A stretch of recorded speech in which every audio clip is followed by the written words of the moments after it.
What's up everybody, Brian Altano here, and in today's gaming news, PlayStation and Nintendo are skipping Gamescom while Xbox goes bigger than ever. Bluepoint Games has confirmed they're still working on an original game and not another remake, and an Elden Ring patch will finally let you ride your horse into battle against the final boss. It's the Daily Fix.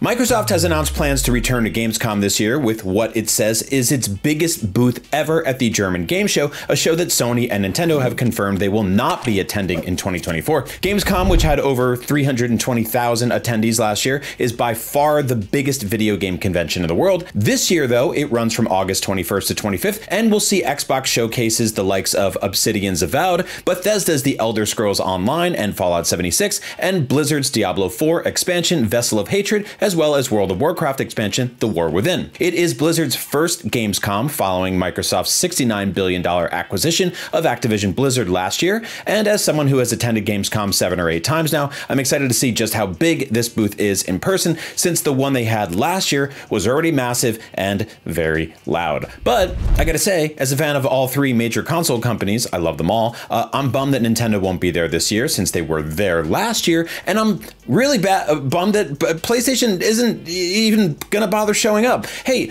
remember when PlayStation used to go to video game conventions? I do. It was great. Do you remember when PlayStation had their own video game convention called PSX? I do. It was awesome. Fans could hang out, buy merchandise, take pictures in front of huge PlayStation game statues and booths and interactive experiences, watch panels and live shows dedicated to PlayStation games, even bump into the developers of the people making those games. Like, you know, just walking around.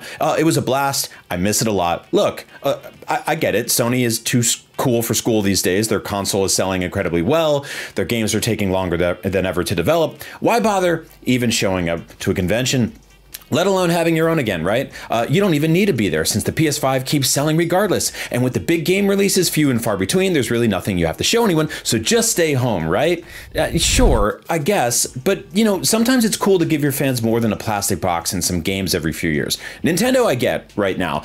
They're at the tail end of their Switch's life cycle, and they probably want to save their efforts for next year when they have a new console coming out, but they also still regularly show up to things like PAX this year, last year's Gamescom, and they're also doing their own tour this year called the Play Nintendo Tour 2024, where fans can play games, take pictures, meet a guy in a large Kirby costume or whatever. These things go a long way for fans and for fostering a community, and Gamescom has literally hundreds of thousands of fans attending every year. Sony has their next big multiplayer game called Concord launching during Gamescom. Letting a bunch of fans play it on the show floor would have been huge. Or, I don't know, let them take pictures next to a big Helldivers bug statue or something. Either way, I'm bummed out. But also either way, IGN will be live at Gamescom 2024, doing a full week of live show coverage, meeting fans, interviewing the people making new games, and so much more. So look out for that, even if Nintendo and Sony are too chicken to show up.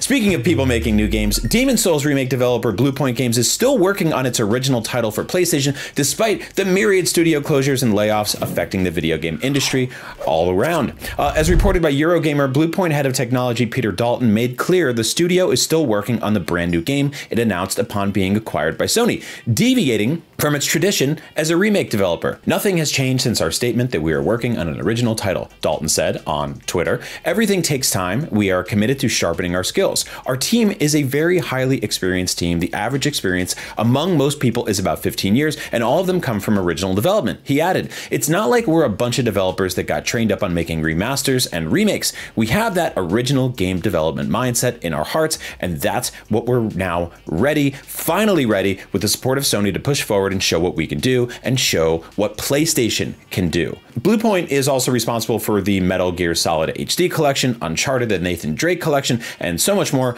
I'll be honest, many of us were hoping they were secretly toiling away at a remaster or remake for Bloodborne, the PlayStation exclusive action horror FromSoft game from 2015. But hey, I'm glad Bluepoint is doing their own thing, and I'm excited to play it. We currently know nothing about what the game actually is, but hopefully we find out more before the year is over, while also also being slightly sad that it isn't Bloodborne. But hey, FromSoft fans won't have to stay sad long. That's because the brand new massive and critically acclaimed expansion to Elden Ring is out today. It's called Shadow of the Erdtree. I've played a ton of it. I love it. As soon as I'm done with this video, I'm going to turn my console on and keep playing it. Even if some of the bosses keep wrecking my level 214 strength build warrior, totally humbling me in the process.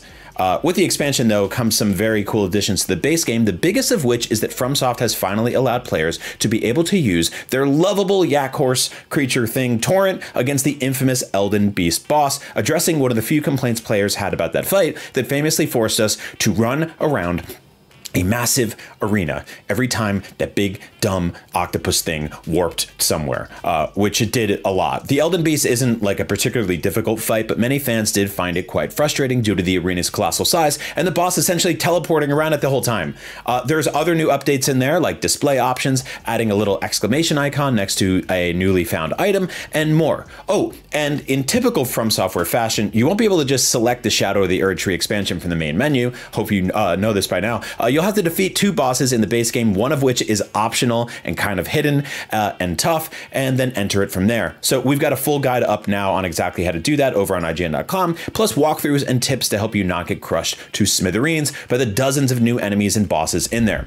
It's a really good DLC. I hope you all love it as much as I do. Happy new FromSoft Day, everybody. Go get killed a ton. And that's your Daily Fix for Thursday, June 20th. I'll be back hosting again tomorrow, so I hope to see you all then. Until then, thank you so much for watching. I love you all, and I hope you have an awesome day and a great night getting your butt kicked in Erdtree. See ya.